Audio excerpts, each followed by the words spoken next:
지난 2012년은 전 세계가 우리나라를, 좀 더 정확하게 말하면 우리나라 가수 한 명에게 집중적인 관심을 가졌던 해였습니다. 바로 싸이라는 가수가 부른 강남 스타일이라는 노래가 엄청난 인기를 누린 것인데요. 싸이는 이 노래로 인해 미국, 영국 등 세계 여러 나라에서 공연하는 슈퍼스타가 되었습니다. 그리고 강남 스타일 노래의 배경인 서울의 강남구는 해외 관광객들의 필수 여행 코스가 되기도 했습니다. 이후 BTS를 비롯하여 블랙핑크 등 다양한 가수들의 노래가 세계적 인기를 누리면서 우리나라는 문화 강국으로 떠올랐고, 우리나라의 대중음악은 K-팝이라 불리며 지금도 많은 나라 사람들의 사랑을 받고 있습니다. 도대체 어디에서 이런 문화적 저력이 나오는 것일까요? 이 현상을 이해하고자 많은 평론가들이 여러 가지 분석을 내놓았습니다. 그중 제 생각에 가장 설득력이 있는 이유는 우리나라 사람들은 예로부터 예술적 기질이 다분한 민족이었기 때문이라는 점입니다. 조상들의 예술성과 감수성이 이어져 내려와 오늘날 문화 강국으로 꽃을 피울 수 있었다는 것입니다. 일례로 반상의 법도가 굳건했던 조선 사회에서 신분을 뛰어넘는 과감하고도 아름다운 사랑 이야기인 춘향가라는 노래가 많은 사람에게 감동을 준 바 있고, 홍길동전과 같은 당대의 통념을 무너뜨리는 파격적인 소설들도 많았으며, 아름다운 시조 등 셀 수 없이 많은 예술 작품이 이 땅에 존재하여 왔습니다. K-팝은 갑자기 생겨난 게 아니라 선조들의 예술 정신과 감각이 견고하게 뿌리내린 결과입니다. 저는 그래서 여러분에게 요즘의 K-팝 못지않게 아름다운 조선시대 시조 한 편을 소개하려고 합니다. 조헌이라는 사람이 쓴 지당에 비 뿌리고라는 시조입니다. 아시는 분도 계실 텐데요. 한번 읽어드리겠습니다. 지당에 비 뿌리고 양류에 내 끼인제, 사공은 어디 가고 빈배만 메었는고, 석양에 무심한 갈매기만 오락가락 하노매. 이를 현대말로 해석하면 다음과 같습니다. 연못에는 비가 내리고 버드나무 가지엔 안개가 끼어 있을 때 사공은 어디 가고 빈배만 메어 있는가. 해질 무렵 짝 잃은 갈매기는 이리저리 나는구나 라는 내용입니다. 이런 아름다운 시조를 쓴 조헌이라는 사람은 어떤 인물일까요? 잔잔하면서도 아름다운 시조를 쓸 정도이니 부드러운 성품을 가져서 화 한 번 내지 않을 것 같고 감수성이 풍부한 사람일 것 같지 않습니까? 그런데 이 조헌은 임진왜란 때 의병을 조직하여 나라를 위해 적과 맹렬하게 싸우다가 장렬히 전사한 사람입니다. 그래서 이 시조를 전란으로 인해 삶의 터전, 가족, 재산 모든 것을 잃은 조헌이 자신의 심정을 사공을 잃은 빈패, 짝 잃은 갈매기로 표현한 것이라고 해석하는 평론가들도 있습니다. 이 시조의 주인공처럼 가족이나 재산, 명예, 자존심 등 소중하다고 생각했던 것들을 잃어버리거나 짓밟히거나 부정당하게 되면 어떤 심정일까요? 사공이 떠나버려 텅 비어버린 배처럼 텅 빈 마음속에 고독, 허무함, 슬픔, 외로움, 고통이 자리하게 되지 않겠습니까? 일평생 사랑하는 가족, 자녀, 배우자를 위해 모든 것을 헌신했는데 나의 헌신이 그만 부정당하고 말았을 때, 악착같이 재산을 모았는데 사기나 실수로 그 재산을 모두 잃어버리게 되었을 때 빛나지는 않더라도 최선을 다해 살았다고 위로해 왔는데 자존감이 철저히 짓밟히는 상황에 직면하게 될 때 우리의 마음은 이 시조의 내용처럼 사공이 떠나버린 텅 빈 배와 같이 쓸쓸하고 허전하며 고통 속에 허덕일 것입니다. 신앙생활을 오래 한 우리는 이 경우 어떻게 해야 할지 머리로는 잘 알고 있습니다. 주님께 부르짖고 주님께 아뢰면 회복의 역사가 일어날 것이라는 점을 말입니다. 그런데 여러분, 제가 감히 묻겠습니다. 정말로 그렇게 되던가요? 우리 마음이 텅 비어버린 배처럼 극도의 슬픔과 허망함으로 가득 찼을 때 주님께 기도드렸더니 우리의 텅 빈 마음이 금세 회복되어서 감사와 찬양으로 가득 차고 슬픔이 기쁨으로 바뀌던가요? 혹시 잘 안 되지는 않았습니까? 마음이 너무 힘들어서 나의 심정을 눈물로 기도드리며 아뢰어도 주님의 음성은 들리지 않고 성경을 아무리 뒤적여도 내 마음을 깨닫게 해주는 문구는 도저히 보이지 않으며 찬양을 드려도 은혜롭지 않아서 더 고통스럽지는 않던가요? 그래서 기도 대신 절규가 나오지는 않았습니까? 주님, 당신 어디에 계십니까? 저의 부르짖음이 당신께는 들리지 않습니까?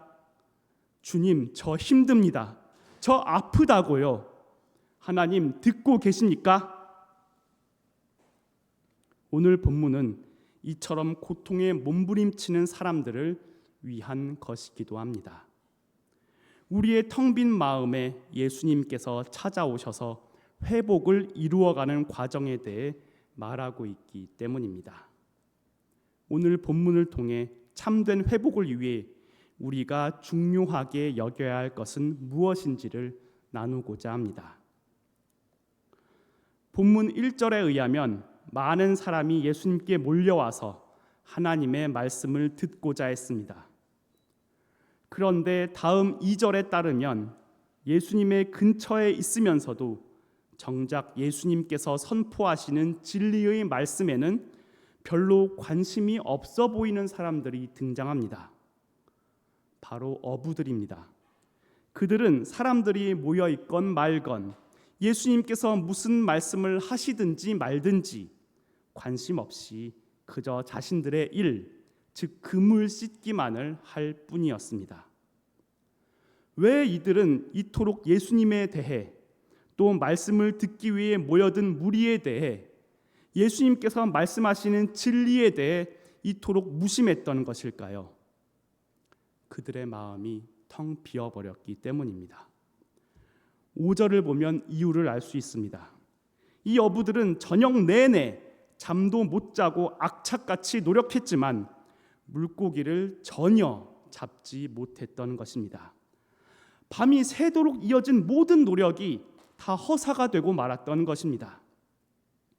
물고기를 잡지 못하여 이 어부들의 배는 텅텅 비어 있었습니다.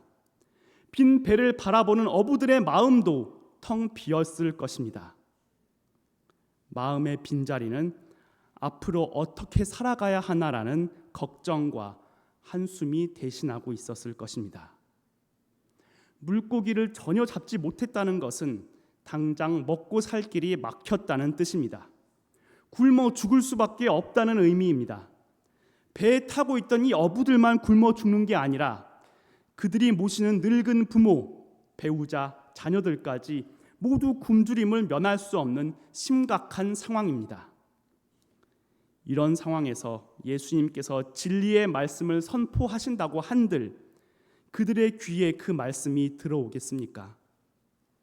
예수님의 말씀을 듣기 위해 엄청난 인파가 모였다고 한들 이 어부들의 관심을 끌 수 있었겠습니까?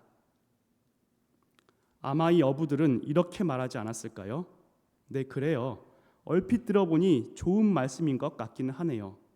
그런데요, 우리는요, 저녁 내내 이 악물고 노력했는데 물고기 한 마리 못 잡았습니다.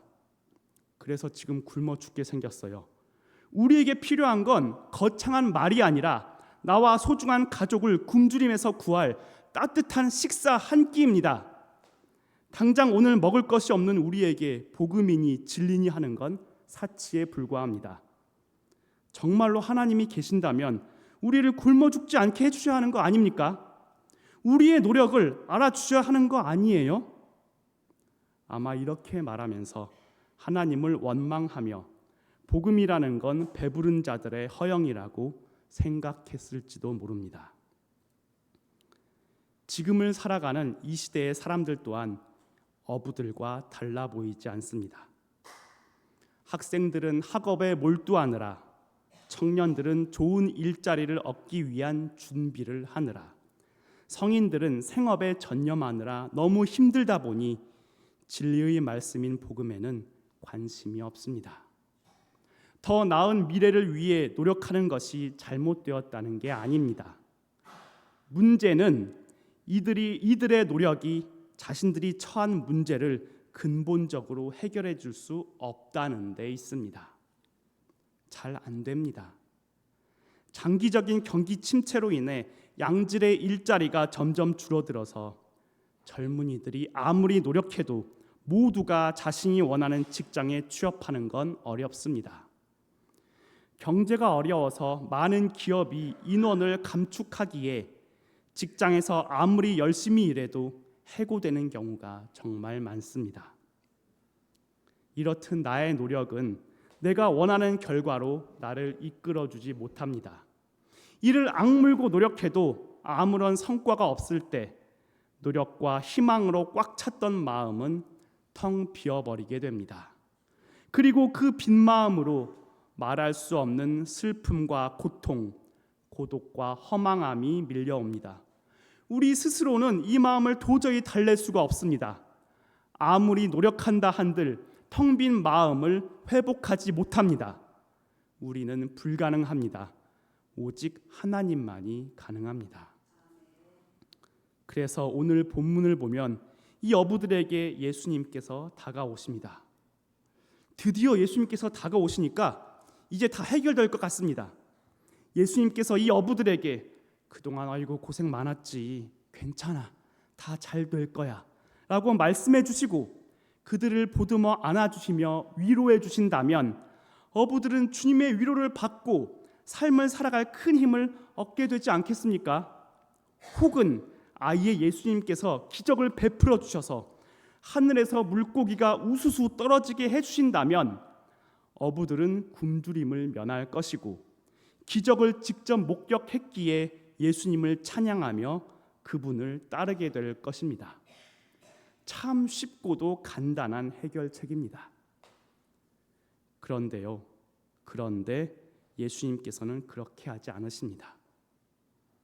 오히려 위로해 주시거나 기적을 베풀어 주시기는커녕 상심해 있던 어부 시몬에게 일을 시키십니다. 일하라는 것입니다. 3절을 보면 예수님께서는 시몬의 배에 오르셔서 시몬에게 나 이제 대중들에게 가르침을 전하려고 하니까 그들이 잘 보이고 잘 들릴 수 있도록 배를 육지에서 조금 떼서 운행을 하렴이라고 말씀하시는 것입니다. 아니 지금 예수님께서 뭐 하시는 거죠? 소위 말하는 힐링이 필요한 시몬에게 요즘 오은영 박사님께서 흔히 하시는 것처럼 괜찮아, 네 잘못 아니야, 너는 잘하고 있어 라는 그런 위로라도 해주시는 게 아니라 오히려 일을 시키시네요. 가뜩이나 밤 내내 물고기를 잡기 위해 배를 타서 지쳐있던 시몬에게 또 배를 띄우라는 요구를 하시는 것입니다. 그런데 이때 시몬의 태도가 참으로 놀랍습니다. 시몬은 예수님의 요청대로 해야 할 의무가 전혀 없었습니다. 그럼에도 시몬은 예수님의 말씀대로 배를 띄웁니다.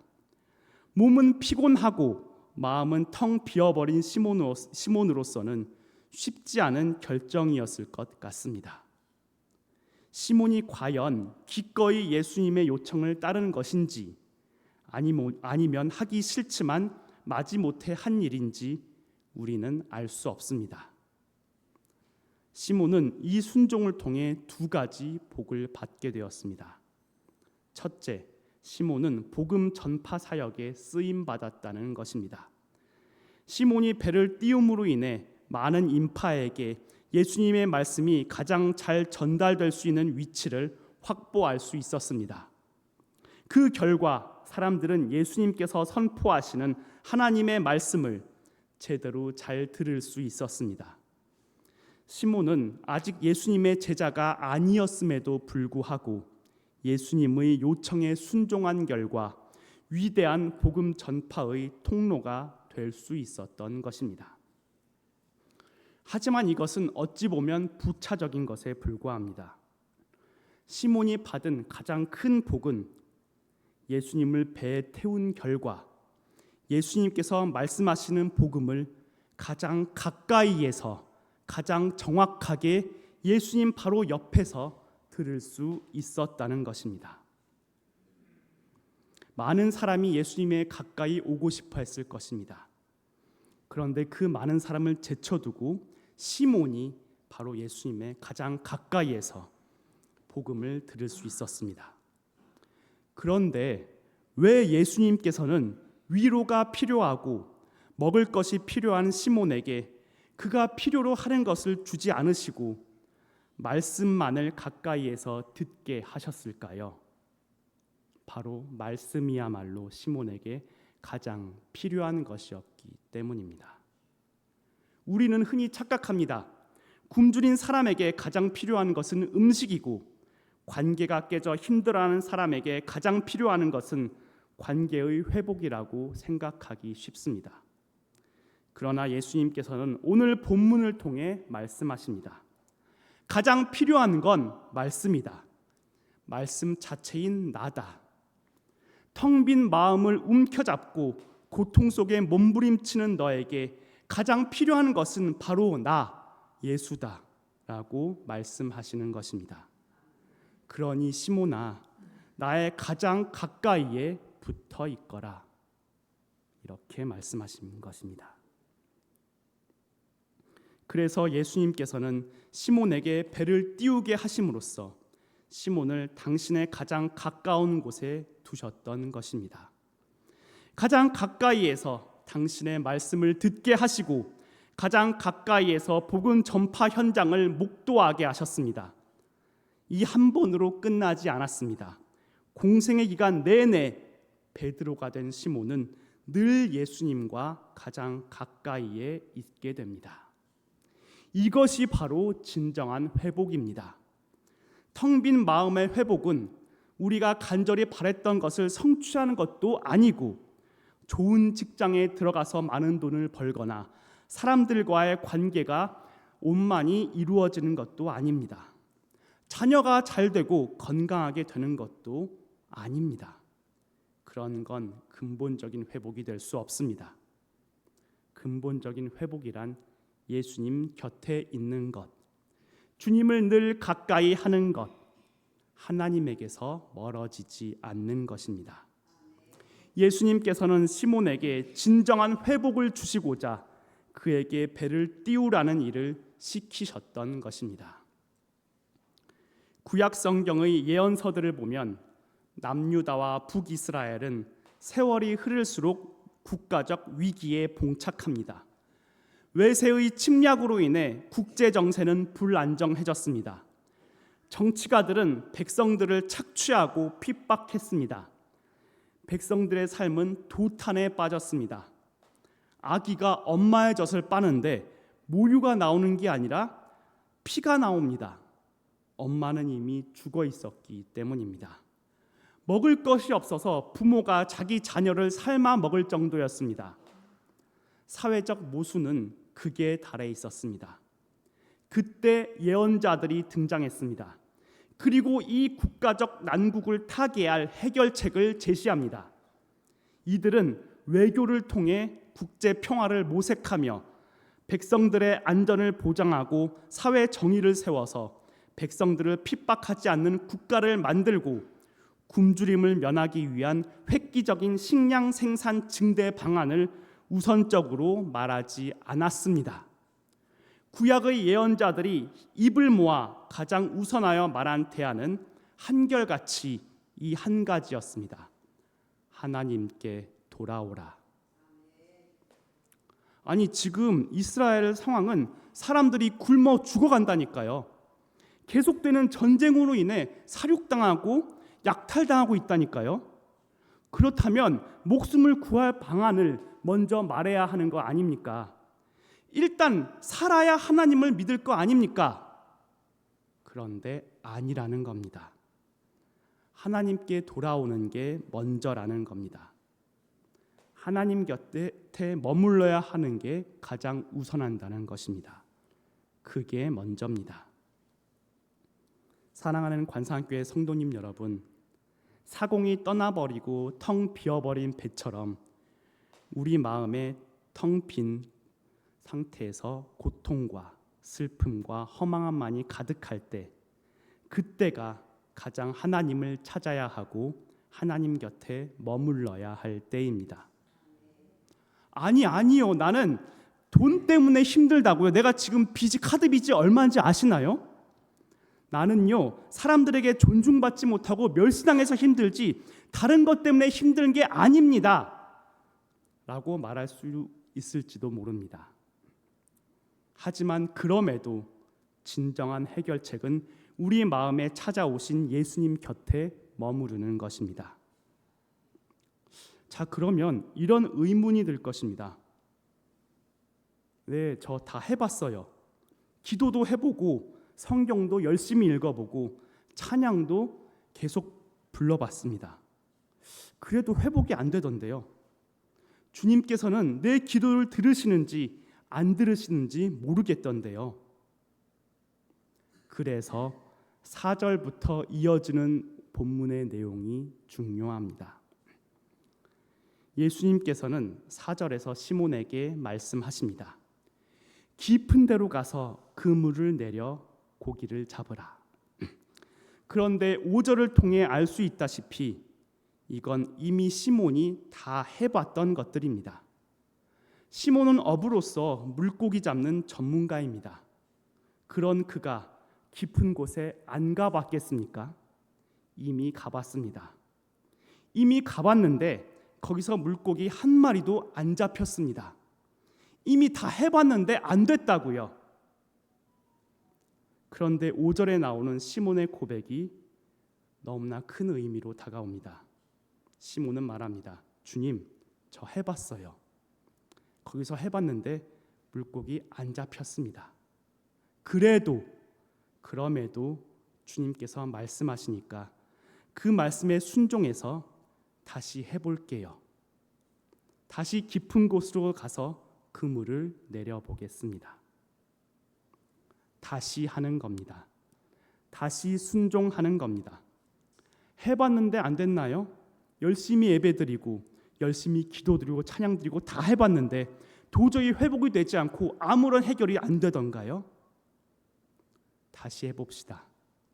다시 예배드리는 겁니다. 다시 간절히 기도드려 봅시다. 다시 열렬히 주님께 찬양을 올려드립시다. 다시 시몬처럼 저 깊은 곳으로 가서 그물을 내려봅시다. 6절은 그 순종의 결과를 보여줍니다. 물고기가 너무 많이 잡혀서 그물이 찢어질 정도가 됩니다. 혼자 힘으로 들기에는 물고기가 너무 많아서 그물이 무겁습니다. 그래서 혼자 힘으로는 도저히 안 돼서 동료들에게 도움을 청할 정도였습니다. 밤새도록 수고했는데도 안 됐는데, 내 모든 노력을 다 기울였어도 도저히 해결이 안 됐는데 주님 곁에 머물렀더니, 가장 가까이에서 주님의 말씀을 들었더니, 이미 다 해봤음에도 예수님의 말씀에 순종하여 다시 해봤더니 문제가 해결되더라는 것입니다. 예수님을 통해 텅 빈 마음에 참된 회복을 얻게 된 시몬은 8절에서 예수님의 무릎 아래 엎드려 고백합니다. 주님, 저는 죄인입니다. 예수님을 만나면 나의 위치를, 나의 상태를 가장 정확히 알게 됩니다. 나를 그 어떤 가식이나 포장 없이 정확히 돌아볼 수 있다는 것, 그것은 나의 마음이 온전히 회복되었음을 의미합니다. 뿐만 아니라 이 회복은 엄청난 확장력이 있습니다. 그래서 나뿐만 아니라 내 주위의 여러 사람을 구원의 길로 인도하게 됩니다. 이 놀라운 현장을 목도한 동료 어부들이 크게 놀라는 것을 우리는 구절을 통해 알 수 있습니다. 이 구원이 시몬뿐만 아니라 나뿐만 아니라 내 주위에 있는 동료 어부들, 우리 주위에 있는 가족들, 우리 주위의 이웃들에게 그 구원의 통로가 확장되어 열리는 것입니다. 그리고 11절에 의하면 이들은 모든 것을 버려두고 예수님을 따르게 됩니다. 시몬 한 명이 아니라 이 모든 사람이 놀라운 사명의 현장에 초대받는 역사가 일어난 것입니다. 단순히 내가 원하는 것을 성취함으로 끝나지 않았습니다. 사명의 현장에 초대받은 예수님의 제자가 되었습니다. 여러분, 이보다 더 완전한 회복이 어디에 있습니까? 우리의 노력이 우리를 텅 빈 우리 마음에 위로를 주고 회복시키는 것이 아닙니다. 오직 예수님께서 우리의 마음에 찾아오실 때 우리 마음은 참된 위로와 회복을 얻게 될 것입니다. 사랑하는 관산교회 성도님 여러분, 혹시 관계의 문제로 인해, 가족 간의 갈등으로 인해, 재산의 문제로 인해, 보이지 않는 미래의 문제로 인해 텅 빈 마음을 움켜잡고 고통스러워하는 분들이 계십니까? 그럴 때일수록 주님 곁에 머물러 있어야 합니다. 주님의 가장 가까이에서 주님의 말씀을 붙들어야 합니다. 다 해보셨다고요? 해봤는데 안 됐다고요? 그러면 다시 해봅시다. 주님의 말씀에 의지하여 다시 깊은 곳에 그물을 던졌던 시몬 베드로처럼 다시 해봅시다. 진정한 회복을 주시는 주님을 신뢰함으로 다시 일어나서 다시 해봅시다. 우리의 문제가 해결되고 텅 빈 마음이 충만해지며 우리 주위의 다른 사람들까지 구원으로 인도하는 기적이 일어날 것입니다. 이 믿음 가지고 승리하는 저와 여러분이 되었으면 합니다. 기도하시겠습니다. 사랑이 많으신 하나님 아버지, 텅 빈 저희 마음에 찾아오셔서 참된 위로와 회복을 주시는 주님께 진심으로 감사드립니다. 저희의 노력으로는 저희 앞에 놓인 많은 문제를 해결할 수 없고 텅 빈 저희 마음을 회복할 수 없음을 고백하오니 진정한 위로자, 진정한 회복자, 진정한 해결자 되시는 주님 곁에 머무르며 하나님께 순종하는 믿음을 주시옵소서. 모든 것을 주님께 의탁하오며 살아계신 예수 그리스도의 이름으로 기도드립니다. 아멘.